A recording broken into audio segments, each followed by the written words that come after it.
পবিত্র কোরআন মাজিদের 2 নম্বর সূরা সূরাতুল বাকারার মধ্যে আল্লাহ রাব্বুল আলামিন বললেন, وَإِذْ قَالَ رَبُّكَ لِلْمَلَائِكَةِ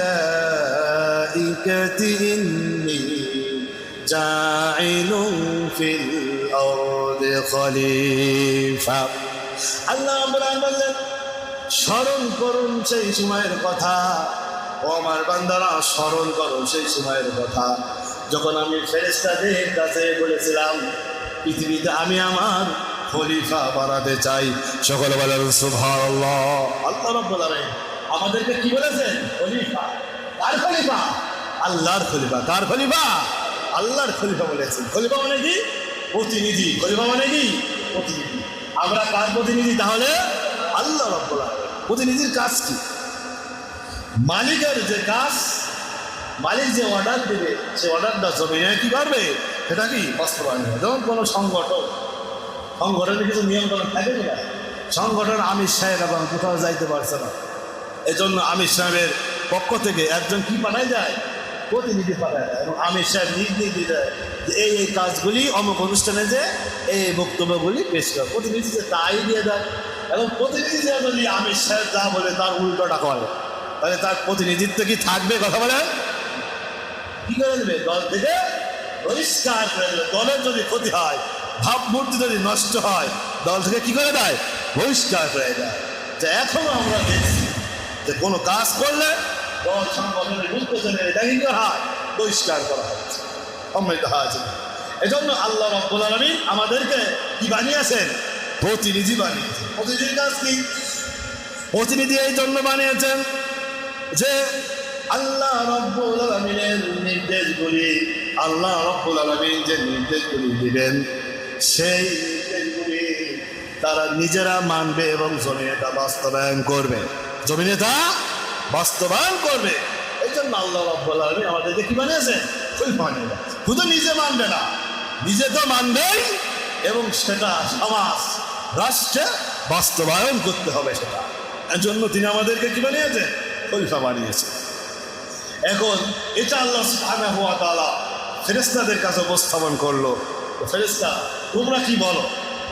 আমি তো পৃথিবীতে আমার খলিফা বানাতে চাই।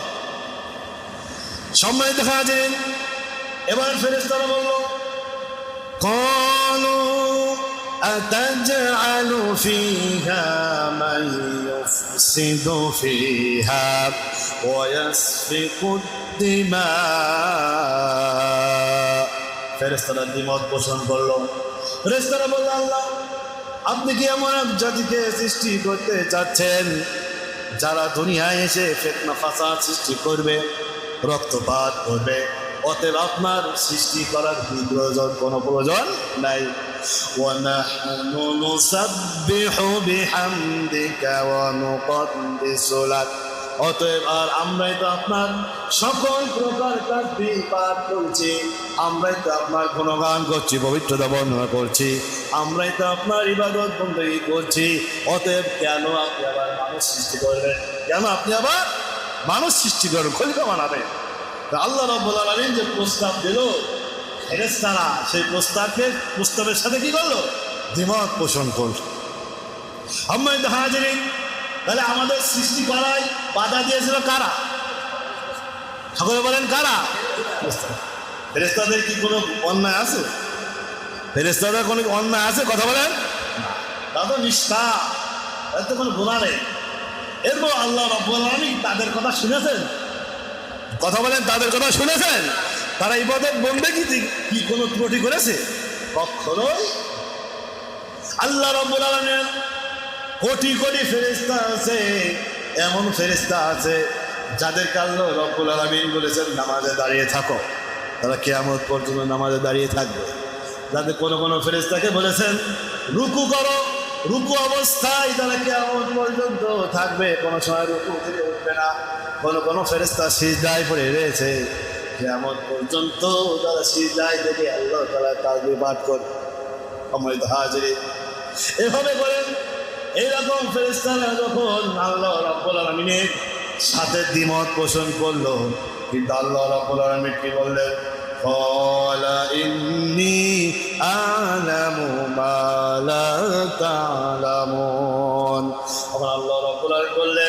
নিশ্চয় আমি যা জানি তোমরা তা জানো না। সকলে বলেন সুবহানাল্লাহ। কোন দলিল উপস্থাপন করলেন, কি বললে? মোহাম্মদের ভাষায় বললে যে তোমরা যে বাধা দিচ্ছ এই মানুষ সম্পর্কে, আমি যা জানি তোমরা তা জানো। তাহলে পরীক্ষা হয়ে যায়। কুরআন বলছে وعلم آدم الأسماء كلها। আল্লাহ রাব্বুল আলামিন আদম আলাইহিস সালামকে সমস্ত জিনিসের নাম শিক্ষা দিলেন। সমস্ত কিছুর কি জ্ঞান আল্লাহ রাব্বুল আলামিন আদম আলাইহিস সালামকে শিক্ষা দিলেন। ওই শুরু থেকে শেষ পর্যন্ত যত জিনিস, যত কিছু আবিষ্কার হবে, হয়েছে এবং হবে ভবিষ্যতে, সব কিছুর মূল জ্ঞান আল্লাহ রাব্বুল আলামিন আদম আলাইহিস সালামকে দিয়েছেন। এই যে ফ্যান ঘুরছে, লাইট জ্বলছে, এই সমস্ত কিছুর মূল জ্ঞান, মূল থিওরি আল্লাহ সুবহানাহু ওয়া তাআলা কাকে দিয়েছিলেন? আদম আলাইহিস সালামকে দান করেছিলেন। সুম্মা আরাদহুম আলাল মালাইকা। এরপর আল্লাহ রাব্বুল আলামিন ওই সমস্ত জিনিসগুলি ফেরেশতাদের কাছে উপস্থাপন করলো। তাদের কাছে কথা বলেন, ফেরেশতাদের কাছে উপস্থাপন করলো। উপস্থাপন করার পরে আল্লাহ রাব্বুল আলামিন এবার বলছেন, আল্লাহ রাব্বুল আলামিন বলছেন ক্বালা আম্বিউনি বিআসমাই হাউলাই ইন কুনতুম সাদিকিন। এবার আল্লাহ রাব্বুল আলামিন বলছে তোমরা বলছো, তোমরা বোঝাতে চাচ্ছ আমরাই তো শ্রেষ্ঠ, আমরাই তো আপনার অতি নিকটে, আমরা সমস্ত তাসবিহ পাঠ করি, অতএব আপনাকে মানুষ সৃষ্টি করার কি প্রয়োজন? যদি সেটা তোমরা আল্লাহ রাব্বুল আলামিন বলছেন যদি তোমরা শ্রেষ্ঠ হও, তাহলে আমি তোমাদের কাছে যে জিনিসগুলো উপস্থাপন করলাম এই জিনিসগুলোর নাম এখন আমাকে বলে দাও, আমাকে বলো, যদি তোমরা তোমাদের দাবির পক্ষে সত্যবাদী হও।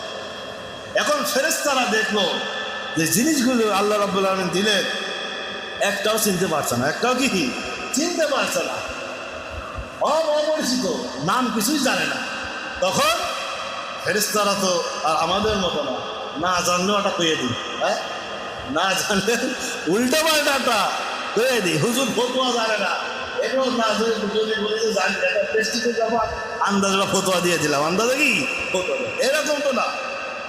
ফেরেশতারা এবার সাথে সাথে আল্লাহ রাব্বুল আলামিনকে বললেন, যখন দেখলেন ফেরেশতারা পারছে না, তখন বললেন, কি বললেন? কোরআন মায়ের বলছেন ক্বালু সুবহানাকা লা ইলমা লানা ইল্লা মা আল্লামতানা ইন্নাকা আনতাল আলিমুল হাকীম। ফেরেশতারা বলল, আল্লাহ আপনি মহাপবিত্র, আপনি আমাদেরকে যা শিক্ষা দিয়েছেন, আপনি আমাদেরকে যতটুকু জানিয়েছেন এতটুকু ছাড়া আমরা আর কিছুই জানি না। সকলে বলেন সুবহানাল্লাহ। যা আপনি আমাদেরকে যা কিছু শিখিয়েছেন এর বাইরে আর কোনো কিছু আমরা, ইন্নাকা আনতাল আলিমুল হাকীম, আর নিশ্চয় আপনি হচ্ছেন মহাজ্ঞানী এবং প্রজ্ঞাবান, মহাপ্রজ্ঞাবান। অতএব আমরা কি করলাম? সারেন্ডার করলাম, আমরা জানি। এরপরে কি হলো? ক্বালা ইয়া আদম আম্বিহুম বিআসমাইহিম। আদম আলাইহিস সালাম ওই জায়গায় রয়েছে। আদম আলাইহিস সালাম কোথায় আছে? ওই জায়গায় উপস্থিত আছেন। আল্লাহ রাব্বুল আলামিন ফেরেশতাদের কাছে বলল, ফেরেশতারা উত্তর দিতে পারল না। ওখানে একটা প্রতিযোগিতা হলো। কি হলো? প্রতিযোগিতা হলো। ফেরেশতাদের কাছে বললো, ফেরেশতারা উত্তর দিতে পারল না। এবার আল্লাহ রাব্বুল আলামিন এবার বলছেন ক্বালা ইয়া আদম, আল্লাহ রাব্বুল আলামিন বললেন, হে আদম, আম্বিহুম বিআসমাইহিম, তোমার কাছে এবার যেই জিনিসগুলিকে উপস্থাপন করা হলো, তোমার সামনে যেই জিনিসগুলো দেখতেছ এই জিনিসগুলোর নাম এবার তুমি বলো, পারো নাকি দেখো। সময় দেখা যায় ফালাম্মা আম্বাহুম ক্বালা আলাম আকুল লাকুম ইন্নী আ'লামু গায়বাস সামাওয়াতি ওয়াল আরদ। এরপর আদম আলাইহিস সালাম একটা একটা করে সবগুলির নাম বলে দিলেন। সকলে বলেন সুবহানাল্লাহ। আর ফেরেশতাদের সামনে সবগুলো নাম একটা একটা একটা করে বলে দিলেন। যখন বলে দিলেন খুশি হয়ে গেলেন। কে কথা বলেন? আল্লাহ রাব্বুল আলামিন এবার ফেরেশতাদেরকে বলছে, قال ألم أقل لكم, ও আমার ফেরেশতারা আমি কি তোমাদেরকে বলিনি ইন্নী আ'লামু গায়বাস সামাওয়াতি ওয়াল আরদ, নিশ্চয় আমি আল্লাহ রাব্বুল আলামিন আসমান এবং জমিনের সমস্ত গায়বের সংবাদ জানি। সকলে বলেন সুবহানাল্লাহ। আমি আল্লাহ রাব্বুল আলামিন তো বেশি জানি। দেখলে তোমরা নিজেদেরকে শ্রেষ্ঠ দাবি করছো, কিন্তু আমি যে মানুষ বানিয়েছি এই মানুষের থেকে তোমরা শ্রেষ্ঠ না।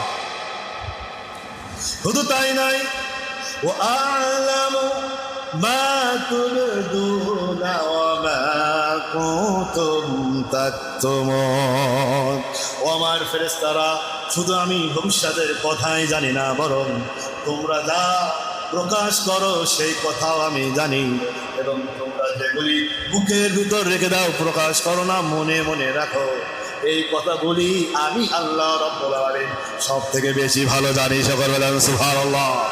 কিন্তু ভবিষ্যতের কথা জানি বিষয়টা এরকম না, বরং তোমাদের অন্তরে তোমরা কি কথা বলছো, কি গোপন রেখেছো, সেটাও আমি আল্লাহ রাব্বুল আলামিন জানি। আমার হাজির আদম আলাইহিস সালামকে ফেরেশতাদের উপর মর্যাদা দান করলেন। মর্যাদা দান করার পরে আল্লাহ রাব্বুল আলামিন ফেরেশতাদেরকে বললেন, ফেরেশতা যেহেতু মানুষ সৃষ্টি হয়ে গেল, মানুষ শ্রেষ্ঠ হয়ে গেল, এটা প্রমাণিত হলো, এবার মানুষ আদমকে সম্মানের সেজদা দিতে হবে। সম্মানের দিতে হবে, সেজদা দিতে হবে। আমাদেরকে কত উপরে তুলছে দেখেছে, ফেরেশতাদের থেকেও শ্রেষ্ঠ বানিয়ে ফেলে দিলেন কে? আল্লাহ রাব্বুল আলামিন। কুরআন বলছে, وَلَقَدْ خَلَقْنَاكُمْ ثُمَّ صَوَّرْنَاكُمْ ثُمَّ قُلْنَا لِلْمَلَائِكَةِ اسْجُدُوا لِآدَمَ। আল্লাহ বলছেন, আমি মানুষ তোমাদেরকে সৃষ্টি করেছি এবং তোমাদের চেহারা বা আকৃতি আমি আল্লাহ রাব্বুল আলামিন নিজে সৃষ্টি করেছি। এরপর যখন ফেরেশতা এবং আদমকে পরীক্ষা করা হলো, আদম আলাইহিস সালাম যখন বিজয় হয়ে গেল, তখন আমি ফেরেশতাদেরকে বললাম, ও আমার ফেরেশতারা, এবার আদমকে তোমরা সম্মানের সেজদা দাও। এবার কোরআন বলছে, ফাসাজাদু ইল্লা ইবলিস, তখন সমস্ত ফেরেশতারা সিজদা দিল। সিজদা দিল না কে? ইবলিস। কে দিল না? ইবলিস। সম্মানিত হাজিরিন, এবার আল্লাহ রাব্বুল আলামিন বলছে, লাম ইয়াকুন মিনাস সাজিদিন, ইবলিস সিজদাকারীদের অন্তর্ভুক্ত হলো না। আল্লাহ রাব্বুল আলামিন ইবলিসকে জিজ্ঞাসা করছেন, قال ما منعك ألا تسجد إذ أمرتك, ও ইবলিস কোন জিনিস তোকে বাধা দিল? আমি যখন অর্ডার দিলাম আদমকে সিজদা করার জন্য, কিন্তু সবাই সিজদা দিল, তোকে কে বাধা দিল? তোকে কোন জিনিস বাধা দিল? ইবলিস তখন বলল, আমার আত্মসম্মান বলে বাধা দিচ্ছে। কিছু বাধা দিচ্ছে? আমার প্রেস্টিজে বাধা দিচ্ছে, অহংকার। সে বলল যে আমি মুআল্লিমুল মালায়েকা, ফেরেশতাদের সরদার, এবং আপনি আমাকে আগুন দিয়ে বানিয়েছেন এবং আদমকে মাটি দিয়ে বানিয়েছেন। আগুনের গতি থাকে উপরের দিকে, আর মাটির গতি থাকে কোন দিকে? মাটির তৈরি আদমকে সিজদা দিতে না। ইবলিস বলল, ক্বালা খালাকতানি মিন নারিন ওয়া খালাকতাহু মিন তিন, আপনি আমাকে বানিয়েছেন আগুন দিয়ে আর আদমকে বানিয়েছেন মাটি দিয়ে, অতএব আমার আত্মসম্মান বোধে বাদে মাটির থেকে আগুন শ্রেষ্ঠ, এই জন্য আমি আদমকে সিজদা করি। অহংকার, দাম্ভিকতা, স্থান কি সেখানে আছে? কথা বলে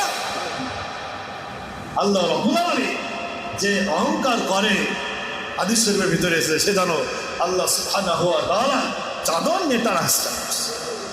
একজনের চাদর যদি আপনি টান দেন, সম্মান হয় না? অপমান। এটা উদাহরণ দিয়েছেন আল্লাহ। এরকম কেউ যদি জমিনে অহংকার করে, তাহলে আল্লাহ রাব্বুল আলামিন ওই